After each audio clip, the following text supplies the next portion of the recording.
নমস্কার। আজ ভারতের ৭৪তম প্রজাতন্ত্র দিবস তথা সাধারণতন্ত্র দিবস। আপনারা সকলেই জানেন যে ১৯৫০ সালের ২৬শে জানুয়ারি আমরা প্রজাতন্ত্র দিবস পাই।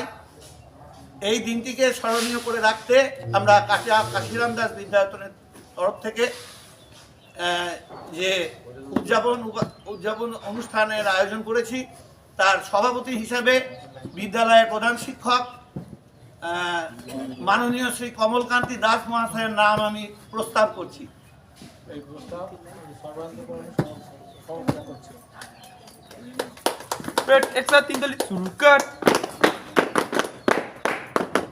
এখন জাতীয় পতাকা উত্তোলন করবেন আজকের সভার সভাপতি তথা বিদ্যালয়ের প্রধান শিক্ষক মাননীয় শ্রী কমলকান্তি দাস মহাশয়।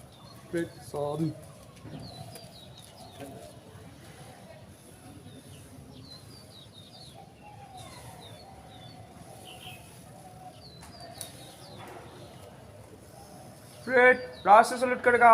राष्ट्र सैल्यूट सैल्यूट।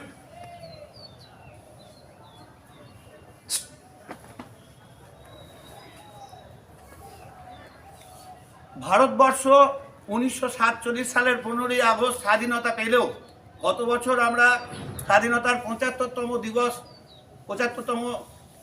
বছর আমরা উদযাপন করেছি।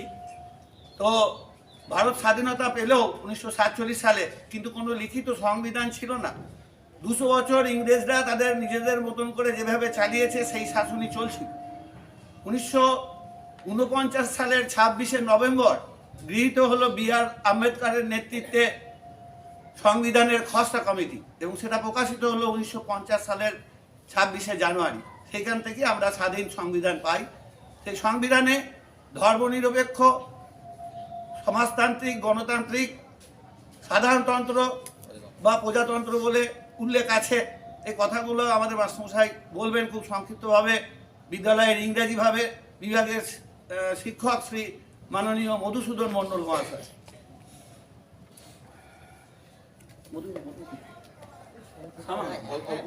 একটা কথা, যারা ছোটরা রয়েছে বিশেষ করে সংবিধান এই ব্যাপারটাই একটা অ্যাবস্ট্রাক্ট বলে অনেকের কাছে মনে হয়। বিষয়টা হচ্ছে ৪৭ সালের ১৫ই আগস্ট ইংরেজদের আমরা তাড়ালাম, মানে ওরা আমাদের উপর অধিকার হারালো, কিন্তু আমরা নিজেদের উপর অধিকার কিভাবে প্রতিষ্ঠিত করব, নিজেদেরকে কিভাবে পরিচালনা করব, তার তো একটা নিয়ম থাকা দরকার। এত বড় দেশ, যা খুশি তো করা যায় না। অর্থাৎ কিভাবে আমাদেরকে চালনা করব, সেই জন্য একটা সুন্দর লিখিত কিছু দরকার। সেইটা কিন্তু যুগে যুগে হয়ে আসছে। তোমরা যারা পুরনো ইতিহাস পড়েছ, হাম্বুরাবের আইনবিধি, সেটাও কিন্তু এক ধরনের সংবিধান। কিন্তু আধুনিক কালে B.R. আম্বেদকরের নেতৃত্বে যেটা সবচেয়ে সুন্দর বিষয় হলো, উনি আমেরিকার সংবিধান পড়লেন, আমাদের ব্রিটেনের সংবিধান পড়লেন, অস্ট্রেলিয়ার সংবিধান পড়লেন, কানাডার সংবিধান নিলেন। সমস্ত সংবিধানের বেশ ভালো জিনিসগুলোকে নিয়ে একটা সংবিধান তৈরি হলো এবং আমাদের মৌলিক অধিকার দেওয়া হলো, কিছু কর্তব্যও দেওয়া হলো। এরকম অনেক ভালো জিনিস কিন্তু আমরা পেলাম। এবার একেবারেই কিন্তু এই সংবিধানের বিষয় থেকেই আমরা পাচ্ছি কী রকমের প্রেসিডেন্ট আমাদের সবচেয়ে ক্ষমতাবান, মানে নিয়মতান্ত্রিকভাবে, কিন্তু মূল ক্ষমতাটা রয়েছে প্রধানমন্ত্রী তথা মন্ত্রিসভার হাতে। আবার রাজ্য রয়েছে, প্রত্যেক রাজ্যের অ্যাসেম্বলি রয়েছে। তোমরা জানো সেইভাবেই ভোট হয়। ইংরেজি আমলে ভোট হতো না। আমরা যে ভোটাধিকার পেয়েছি, মেয়েরা ভোটাধিকার পেয়েছে, এই যে ভোটের মধ্য দিয়ে সরকার নির্বাচন আমরা নিজেরাই করতে পারি। এবং দেখতে পাচ্ছি কেন্দ্র সরকার এবং রাজ্য সরকার, দুটো সরকার রয়েছে। অর্থাৎ আমাদের যেটা রয়েছে ফেডারেল সিস্টেম, যুক্তরাষ্ট্রীয় কাঠামো। তবে একটা কথা মনে রাখতে হবে, আমেরিকা ছিল নানা দেশকে এক করে নিয়ে যুক্তরাষ্ট্র হয়েছে। সুতরাং তাদের যুক্তরাষ্ট্রীয় কাঠামোতে স্টেটগুলোর যে স্বাধীনতা আছে, আমাদের একটা বড় দেশকে বিচ্ছিন্ন করে যুক্তরাষ্ট্র করা হয়েছে। আমাদের যুক্তরাষ্ট্র মানে স্টেটগুলোর স্বাধীনতা অপেক্ষাকৃত কম, তাই আমাদের যুক্তরাষ্ট্র হচ্ছে কি কেন্দ্রিকতার একটা with a strong, it's a federal system with a strong centralising tendency, একটা কেন্দ্রিকতার প্রবণতা কিন্তু আছে এরকম যুক্তরাষ্ট্রে। তাই কেন্দ্রীয় সরকার রয়েছে, তার আন্ডারে রাজ্য সরকার রয়েছে কি, এবং সাধারণভাবে একটা স্বাধীনতার মধ্য দিয়েই আমাদের রাজ্য চলে, দেশ চলে। কিন্তু এমার্জেন্সি যদি ঘোষিত হয় তাহলে কিন্তু আমাদের যে সমস্ত ব্যক্তি স্বাধীনতা ইত্যাদিগুলো রয়েছে সেগুলো কিন্তু থাকবে না, তখন কিন্তু রাষ্ট্রপতি হয়ে যাবেন একেবারে প্রধান। শেষে আমাদের এইটাকে নিয়ে আমাদের কী কর্তব্য, শুধু একটা দুটো কথা। আমরা যারা বর্তমান প্রজন্ম, এই দেশটা আমাদের তোমরা আজ আর ছোটো, কালকে তোমরা পাওয়ারে আসবে, কিন্তু সবচেয়ে আমাদের উপনিষদে বলে কি বা গীতায় বলে সবচেয়ে বড় ধর্ম হচ্ছে কি ওই জ্ঞান, জ্ঞানের মধ্য দিয়ে আরাধনা। জ্ঞান ছাড়া কিন্তু আমরা বাঁচব না। আমাদের এই যে সংবিধান রয়েছে, এই সংবিধানের মানে যেটা বলে অ্যামেন্ডমেন্ট অর্থাৎ সংশোধন কিন্তু সবসময় হয়। প্রায় 150 বার আমাদের এই সংবিধান সংশোধন হয়েছে, এবং আমাদের নতুন প্রজন্মের কিন্তু জানা উচিত কিভাবে সংশোধন হয় এবং সংশোধনটা ঠিক হচ্ছে কিনা, আমাদের সেই জ্ঞানটা থাকা উচিত। শুধু সম্প্রতিকালে আমাদের মাস্টারমশাইরা রয়েছেন, খুব একটা তীব্র বিতর্ক হচ্ছে। শুধু একটা উদাহরণ দিয়ে যাব, তার আগে বলি, মেয়েরা যেমন বাবার সম্পত্তির অধিকার পেত না, 1960-62 দিকে সংবিধান সংশোধনে মেয়েরাও বাবার সম্পত্তির উত্তরাধিকারী হবে, এটা যোগ হলো, এটা প্রয়োজন ছিল, একটা ভালো জিনিস। বর্তমানে তোমরা যারা দেখবে আনন্দবাজার পত্রিকায় এরা একরকম করে লেখে, স্টেটসম্যান একরকম করে লেখে, আমি বলবো ইংরেজিটা ফলো করো, শুধু এইটা দিও। তীব্র বিতর্ক চলেছে কলেজিয়াম সিস্টেম। কলেজিয়াম সিস্টেম মানে কি, সুপ্রিম কোর্টের জাজেরা জাজ নিয়োগ করবেন। এবার কথা হচ্ছে সেটা ঠিক বা ভুল। কেউ বলছে কেন্দ্র সরকার এখানে ইন্টারফেয়ার করছে, তাদের অধিকার কথাই কেন্দ্র সরকারের, তারা নিজেদের মতো করে করবে। 1992 সালে এই কলেজিয়াম সিস্টেমটা হয়, অর্থাৎ জাজেরাই জাজ নিয়োগ করবেন। কিন্তু সেটা কতখানি ঠিক?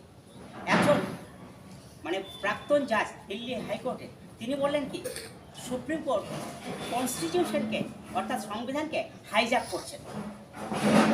কোর্টের কাজ কি? কোর্টের কাজ হচ্ছে পার্লামেন্ট আইন পাশ করবে, সেই আইন অনুসারে সবাই চলতে বাধ্য। অর্থাৎ সেই আইনটা ভঙ্গ হচ্ছে কিনা তারা আইন তৈরি করতে পারে না। অর্থাৎ নতুন জাজ অ্যাপয়েন্টমেন্ট এর ক্ষমতা কার থাকবে সেটা পার্লামেন্ট ঠিক করবে, সেটা কিন্তু সুপ্রিম কোর্ট নয়, আমার কথা না, এটা একজন প্রাক্তন জাজের কথা। বিতর্ক চলুক, তোমাদেরকে একটা বিষয় নিয়ে আলোচনা করলাম, অর্থাৎ আমি ঠিক বলছি বা যে জাজ বলছেন তিনি ঠিক বলছেন না সুপ্রিম কোর্ট ঠিক বলছে, বা যারা আমাদের স্টেট গভর্নমেন্টরা তারা ঠিক বলছে, সেইটা কিন্তু তোমাদের বোঝার ক্ষমতা আছে। সেই বোঝার ক্ষমতা না থাকলে, তোমাদের অর্থনৈতিক জ্ঞান না থাকলে, কোন সরকার আমাদেরকে অর্থনৈতিকভাবে স্ট্রং করছে, কোন সরকার আমাদেরকে ডিপেন্ড করে দিচ্ছে, সেই জ্ঞান না থাকলে তোমার ভোটের কোনো মানেই হয় না। যে তোমার উপকার করছে তুমি তারই বিরুদ্ধে ভোট দিয়ে ফেলতে পারো। অর্থাৎ আজকে যদি সত্যিকারের এই প্রজাতন্ত্রটা সফল করতে হয়, আমাদেরকে কিন্তু মানে ওয়েল ইনফর্মড হতে হবে।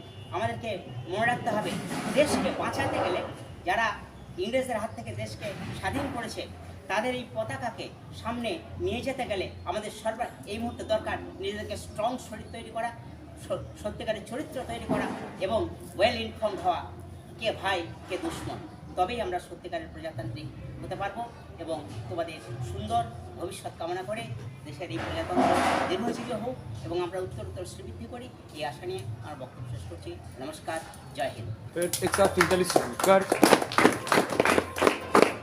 শুনলে যে বাবু বললেন সংবিধানের প্রস্তাবনা, মৌলিক দায়িত্ব, মৌলিক কর্তব্য ইত্যাদি আছে এবং সেগুলো বহুবার পরিমার্জন পরিবর্তন হয়েছে, নতুন নতুন অ্যামেন্ডমেন্ট ঢুকে। এখন সংক্ষিপ্ত বক্তব্যের মাধ্যমে আজকের এই ছোট্ট অনুষ্ঠান, সরস্বতী পুজোও আছে, শেষ করবেন বিদ্যালয়ের সভাপতি তথা বিদ্যালয়ের প্রধান শিক্ষক মাননীয় শ্রী কমলকান্তি দাস মহাশয়। সবাইকে অভিনন্দন। এই অনুষ্ঠানের সভাপতি এবং বিদ্যালয়ের প্রধান শিক্ষক মাননীয় কমলকান্তি দাস। সবাইকে অভিনন্দন। ৭৪তম সাধারণতন্ত্র দিবস বা প্রজাতন্ত্র দিবস উদযাপিত হচ্ছে দেশ জুড়ে। সংবিধান আমরা পেয়েছি, সেই সংবিধানের কতগুলো গুরুত্বপূর্ণ অংশ রয়েছে যেগুলো তোমরা এখনই শুনলে।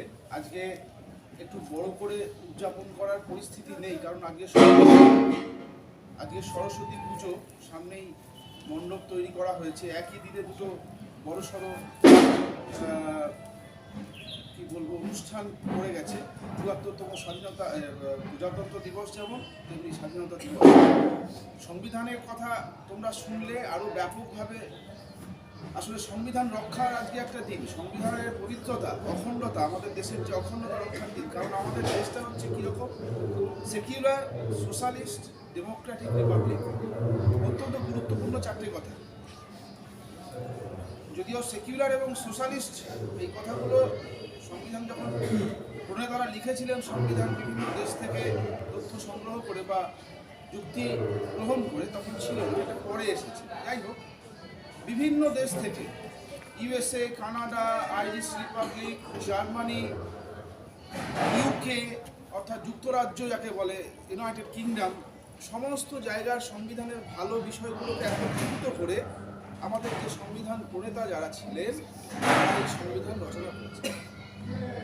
আর পুরোপুরি দেশের যে সাংবিধানিক কাঠামো, আমাদের যুক্তরাষ্ট্রীয় কাঠামো, স্টেট এবং একটা ফেডারালিজম আছে, তার মধ্যে একটা সেন্ট্রালাইজেশনের একটা টেন্ডেন্সি আছে।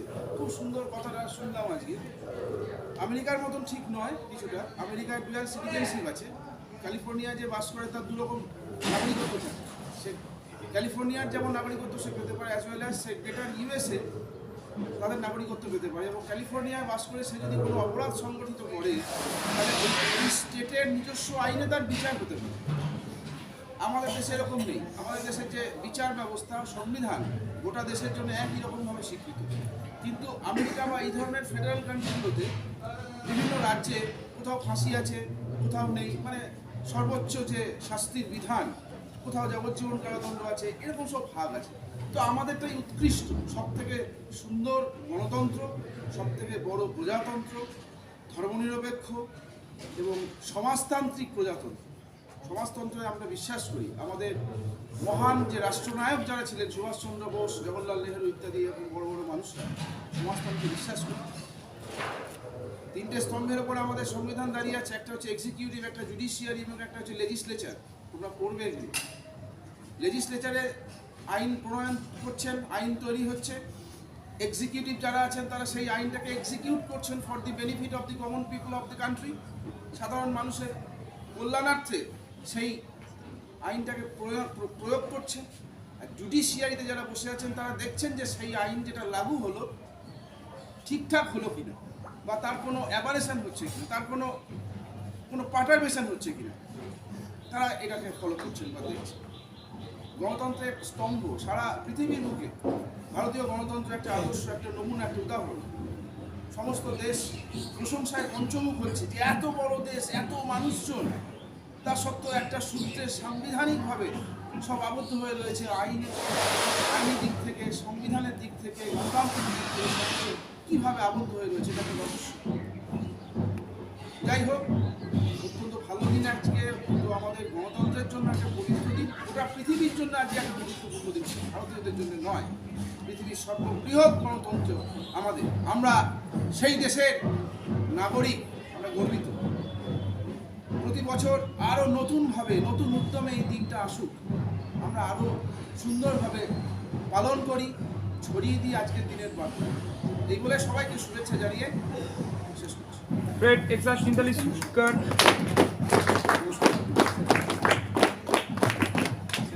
আজকে আমরা এই সংক্ষিপ্ত অনুষ্ঠান এখানেই শেষ করছি। জয় হিন্দ। এই সুভাষ